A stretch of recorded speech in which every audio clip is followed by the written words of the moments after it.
Ça restera désormais dans l'histoire, le Royaume-Uni ne fait plus partie de l'Europe. C'est ce qu'ont révélé les résultats du référendum le 24 juin dernier.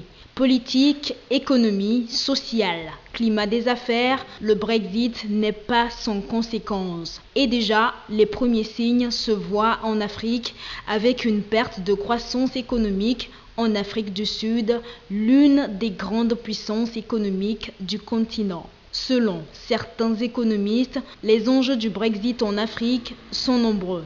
L'acte posé par le Royaume-Uni est un acte fort en Europe. Les jours à venir seront très décisifs, en ce sens que l'interaction entre l'Europe en général et les autres continents vont commencer par bouger, les lignes vont commencer par bouger et on commence déjà par le sentir. Nous avons vu que depuis que la Grande-Bretagne, sinon le Royaume-Uni, a décidé de sortir de l'Union européenne, nous avons vu la chute de la monnaie sud-africaine. Okay? Et ça, c'est un signal très important qui nous fait dire que si cet état de frilosité des marchés continue, nous allons avoir la première économie africaine qui se dégrade. Et ce n'est pas sans conséquence sur les autres pays qui sont liés à l'économie sud-africaine.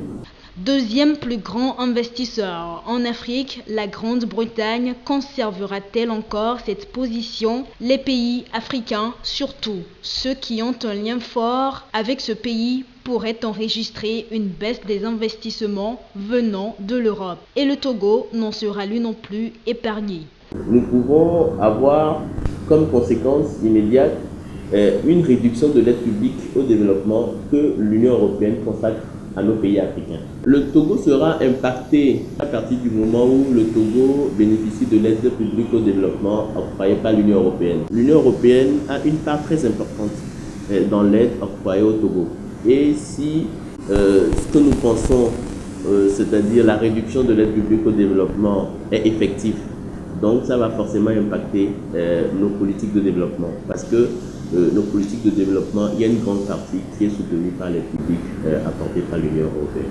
Les pays africains doivent ainsi prendre des dispositions et établir des stratégies afin qu'ils ne soient pas victimes et fortement touchés par les impacts que le Brexit pourrait avoir sur les rendements attendus.